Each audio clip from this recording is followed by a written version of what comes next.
नमस्कार, मैं हूं दीपाली राणा। आप देख रहे हैं योर मनी, पर्सनल फाइनेंस से जुड़ा हमारा स्पेशल शो जो रोज हम लाते हैं ताकि आपकी हेल्प कर सकें आपके पोर्टफोलियो को बेहतर बनाने में।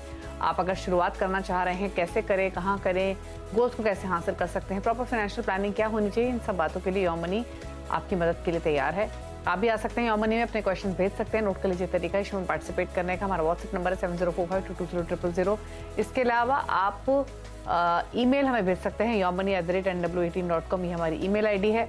और फेसबुक, ट्विटर पर ये शो लाइव भी है, आप अपने क्वेश्चंस पोस्ट भी कर सकते हैं और ये शो लाइव देख भी सकते हैं हमारे सभी प्लेटफॉर्म्स के थ्रू।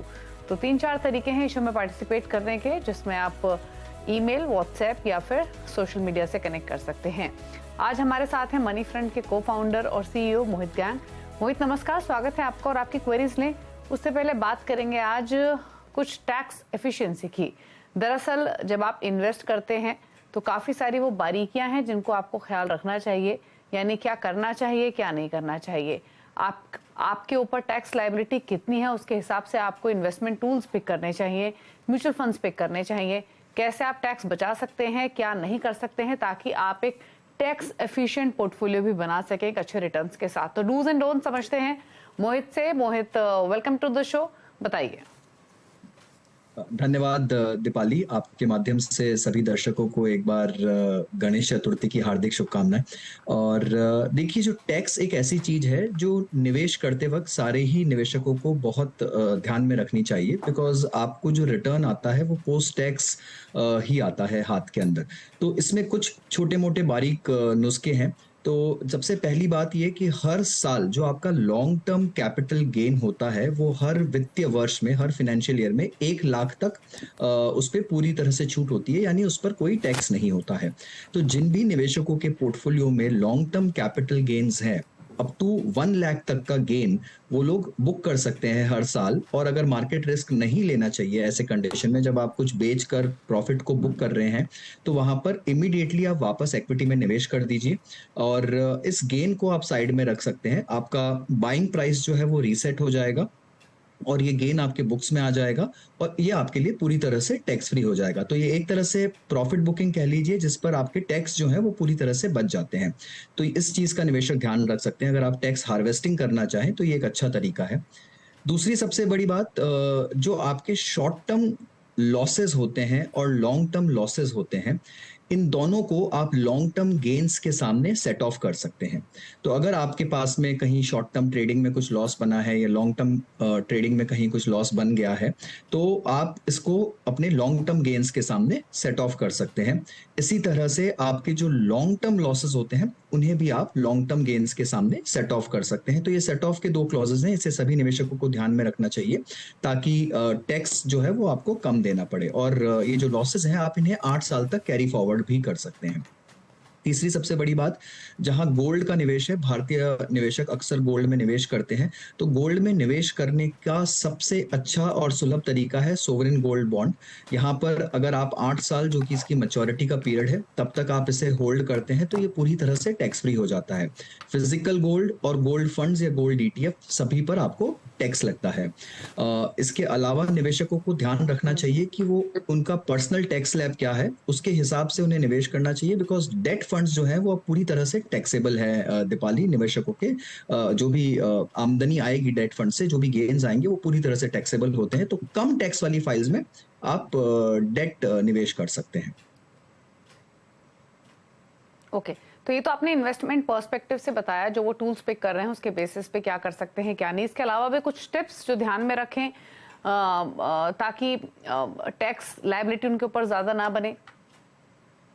हाँ, देखिए, सबसे बड़ी बात तो ATC का है, जहां पर हर निवेशकों को 1.5 लाख तक छूट मिलती है। तो मुझे लगता है वहां पर आप जरूर से जरूर अपना ये जो ATC का कोटा है वो पूरी तरह से पूरा कीजिए और यहाँ पर ELSs यानी टैक्स सेविंग म्यूचुअल फंड का चुनाव करिए, बिकॉज इसका लॉक इन सबसे कम होता है और इसके रिटर्न भी दूसरे टैक्स सेविंग इंस्ट्रूमेंट्स की अपेक्षा बहुत ज्यादा है।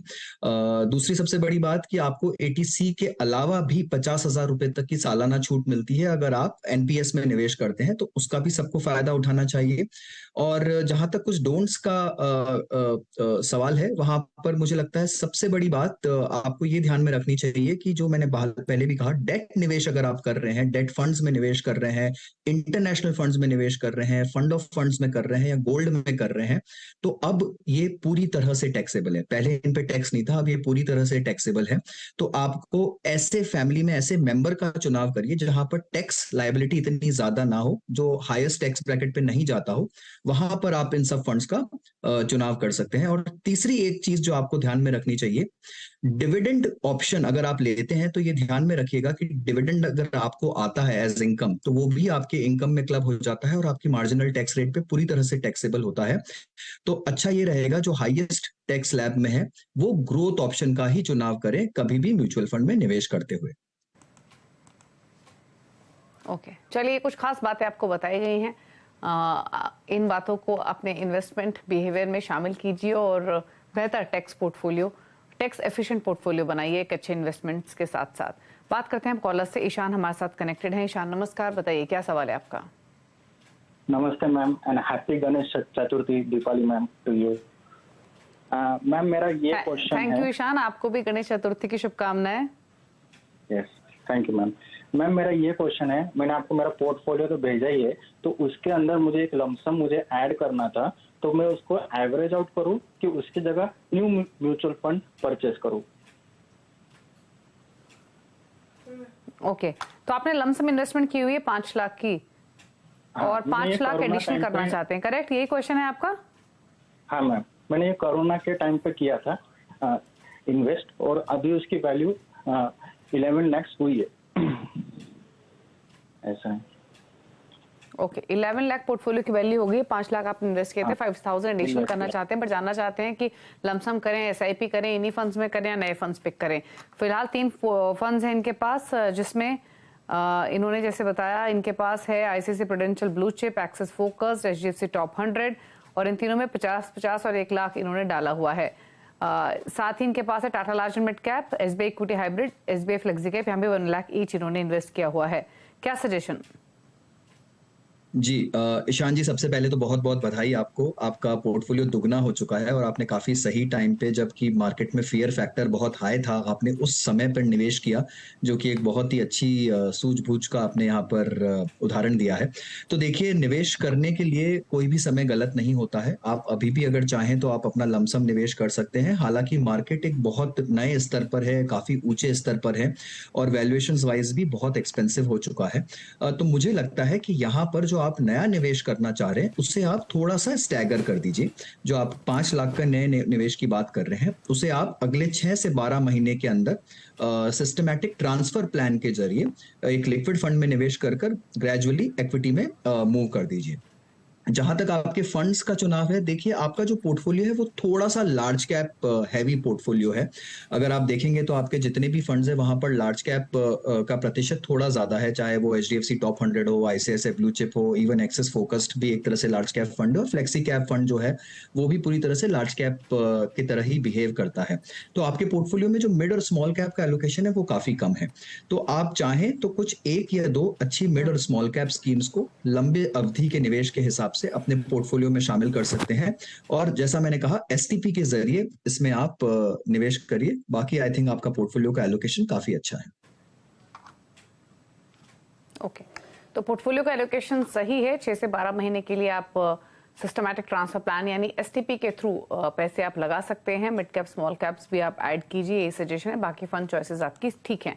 अरूप हमारे साथ अब मौजूद हैं फोन लाइन पर सवाल पूछने के लिए, पश्चिम बंगाल से। अरूप नमस्कार, बताइए क्या क्वेश्चन है आपका।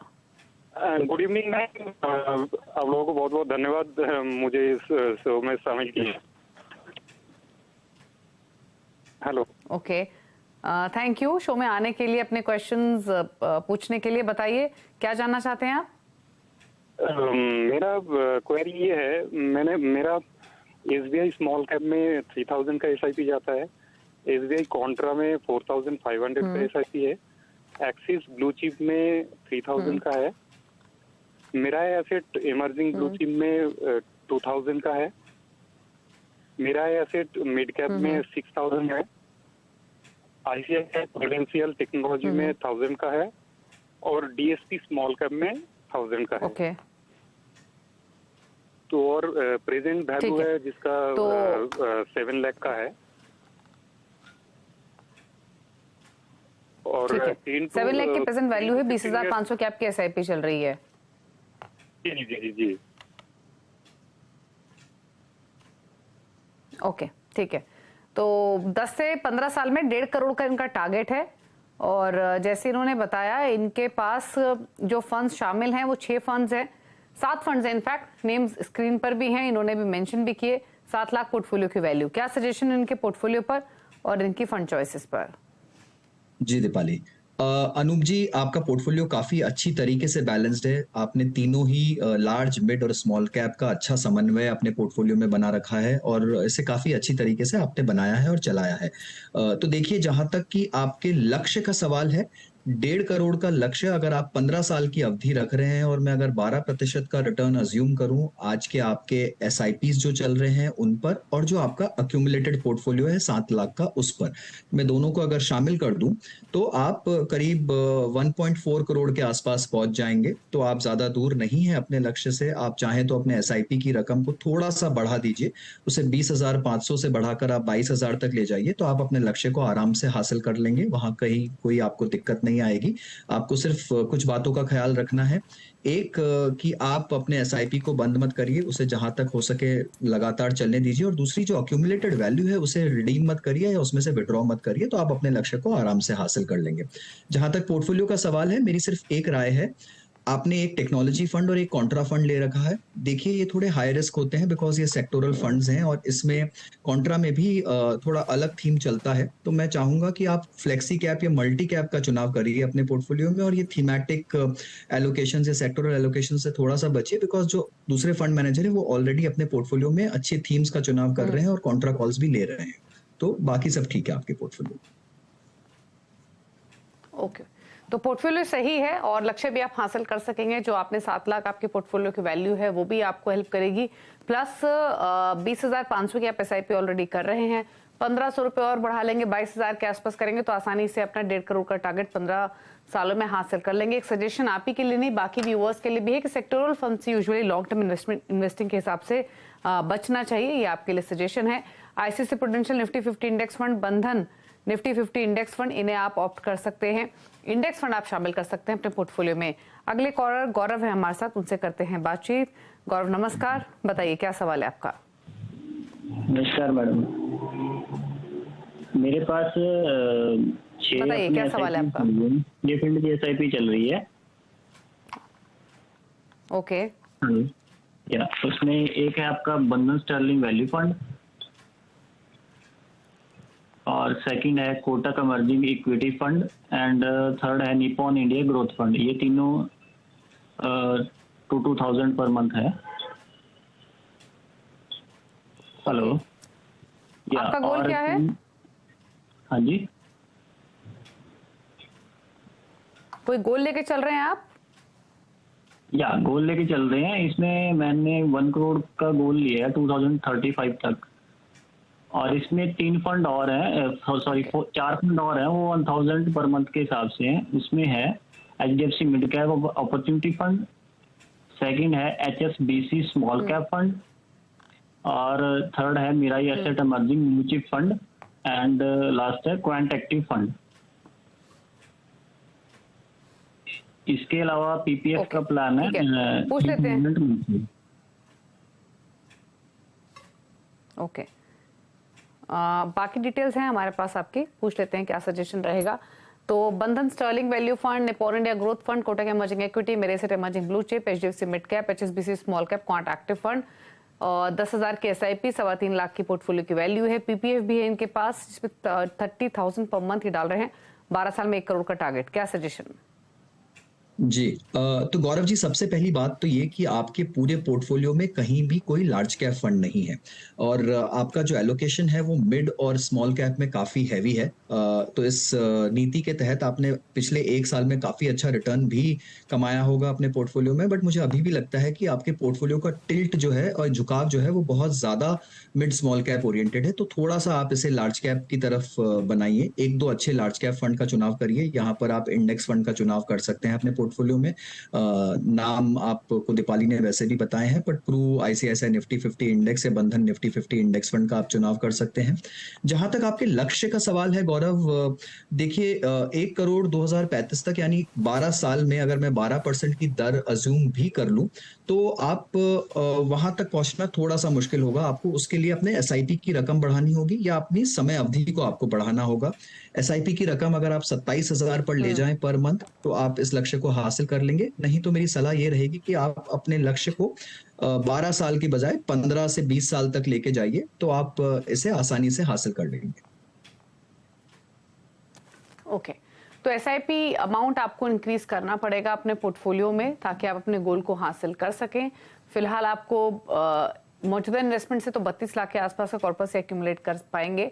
10,000 की जगह आपको 27,000 की एसआईपी लगेगी हर महीने, तब आप 12 साल में 1 करोड़ के टारगेट को हासिल कर सकते हैं। तो अगर एक साथ नहीं बढ़ा सकते, धीरे धीरे अपने एसआईपी को इंक्रीज कीजिए अपने गोल को हासिल करने के लिए। रुक रहे हैं ब्रेक के लिए, ब्रेक के बाद कुछ और क्वेश्चन को लेंगे। आप देखते रहिए योर मनी।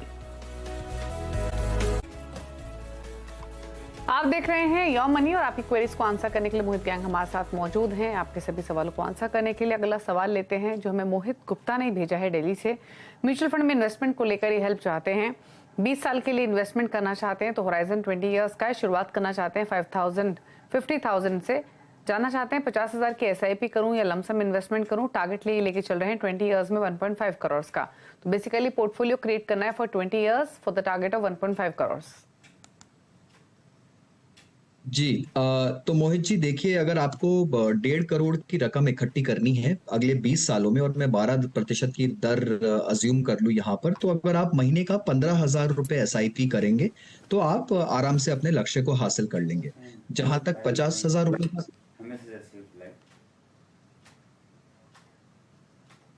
जी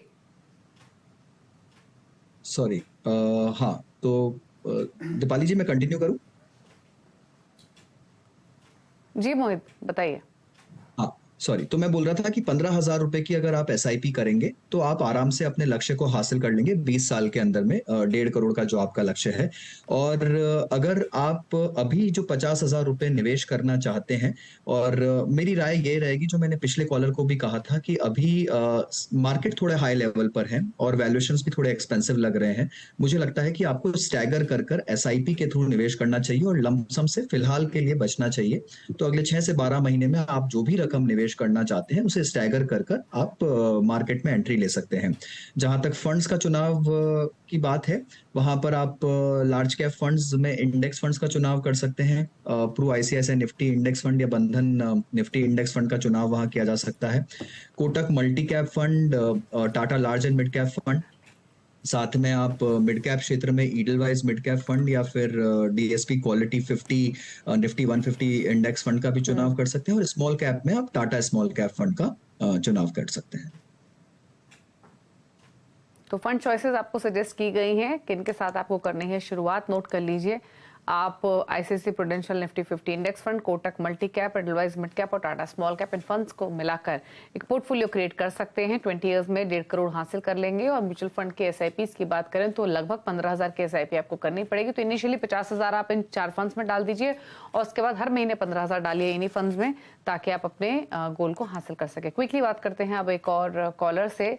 सुशील कुमार हमारे साथ कनेक्टेड है फोन लाइन पर। सुशील जी नमस्कार, बताइए क्या सवाल है आपका? मैम मुझे अपना corpus retirement plus next 5 year के लिए घर के लिए अमाउंट जमा करना है। हेलो, फिलहाल आपकी एसआईपी कितने अमाउंट की चल रही है और आपका टाइम होराइजन कितना है? मैम मेरा टाइम होराइजन है 15 ईयर्स के लिए, 15 to 20 ईयर्स के लिए। एंड मेरा अभी एसआईपी चल रहा है 9,000 का एसआईपी चल रहा है, with step up with 5,000 step up her 6 month में। तो आपकी फिलहाल एसआईपी 9,000 पर मंथ है, जिसमें आप स्टेप अप भी कर रहे हैं हर साल, करेक्ट? जी जी जी जी जी। ओके, तो फिलहाल 9,000 की एसआईपी चल रही है इनकी, और ये 5 साल बाद घर खरीदने के लिए कुछ पैसा जुटाना चाहते हैं और 15 साल बाद रिटायरमेंट के लिए 4 करोड़। तो टारगेट तो इनका अग्रेसिव है, कंसीडरिंग जितना इन्वेस्ट ये कर रहे हैं। पोर्टफोलियो इनका देखें तो Parag Parikh flexi cap, ICC Prudential focused equity, Kotak emerging equity, SBI contra, Nippon India small cap, HDFC flexi cap, HSBC small cap और क्वांट एक्टिव फंड इनके पास है। सभी में 1000 रुपए महीना ये ऐड कर रहे हैं। एक फंड में 500 पर मंथ जो कि एसबीआई कॉन्ट्रा है। क्या सजेशन रहेगा इनके इस पोर्टफोलियो पर, इनके गोल्स पर?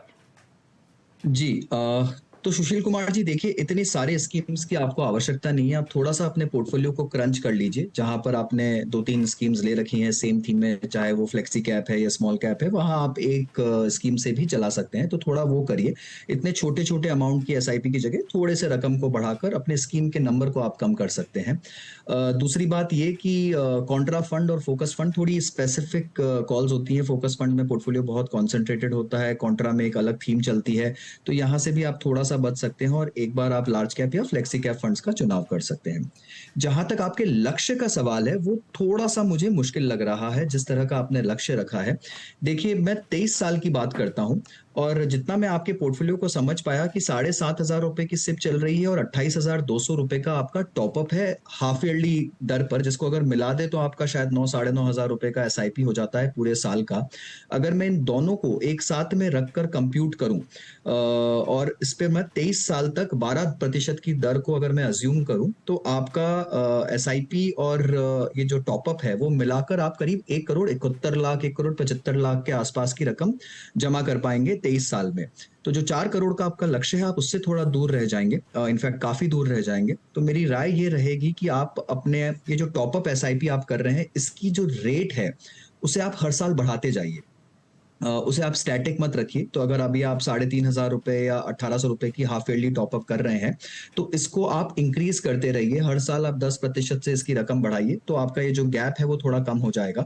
और आप थोड़ा सा टेनर को भी आगे कर दीजिए। 23 की जगह अगर आप जैसे 25 से 30 साल ले जाएंगे तो वहां भी आपको कुछ फर्क पड़ेगा। 15 साल का जो आपका छोटा वाला लक्ष्य है, वो थोड़ा सा मुझे समय अवधि कम लग रही है। उसके लिए अगर आप अपने लक्ष्य को हासिल करना चाहते हैं, तो वहां आपको अपने सिप की रकम को बड़ा एग्रेसिवली बढ़ाना पड़ेगा। अगर आप वहां पर एक बड़ी रकम इकट्ठा करना चाहते हैं, पर सिर्फ घर के लिहाज से सोच रहे हैं, तो आपका जो करंट एसआईपी और जो करंट टॉपअप है, वो दोनों मिलाकर आप करीब 60 से 65 लाख के आसपास की रकम जोड़ पाएंगे अगले 15 साल में। और यहाँ मैंने 12% की रेट अज्यूम की है। तो दोनों ही लक्ष्य को लिए मेरी राय आपको ये रहेगी कि आप अपने जो एसआईपी के अमाउंट्स हैं और जो टॉपअप के अमाउंट्स हैं, उसको आप कंटिन्यूअसली बढ़ाते जाइए। जितनी ज्यादा बचत करेंगे, उतना ही जल्दी आप अपने लक्ष्य को हासिल कर पाएंगे। ओके, चलिए, ये रही आपके लिए सलाह। इन्वेस्टमेंट्स आपको ज्यादा करनी पड़ेगी अपने गोल्स को हासिल करने के लिए। थैंक यू मोहित आने के लिए शो में और सभी क्वेरीज को आंसर करने के लिए। क्विकली पूछ लेते हैं मोहित के टॉप 4 फंड्स। मोहित, संक्षेप में आपके टॉप 4 फंड्स कौन से हैं? जी दीपाली जी, इसमें ज्यादा कुछ चेंज नहीं हुआ है। इंडेक्स फंड मेरी हमेशा पहली चॉइस रहती है। Pru ICICI Nifty index fund या Bandhan Nifty index fund large cap में। मल्टी कैप में कोटक मल्टी कैप, और वहां मैंने एक Tata large and mid cap का भी रखा है, large and mid cap category में। मिड कैप में मुझे ईडलवाइज मिड कैप और DSP Nifty mid cap 150 quality 50 index fund काफी अच्छा लगता है। और स्मॉल कैप में मेरे 2 चुनाव रहेंगे, टाटा स्मॉल कैप या Pru ICICI small cap fund. Okay, चलिए, थैंक यू मोहित शो में आने के लिए, सभी क्वेरीज को आंसर करने के लिए। इसी के साथ यौन मनी में इतना ही। ब्रेक के उस पर अब देखिए आवाज समाचार। नमस्कार।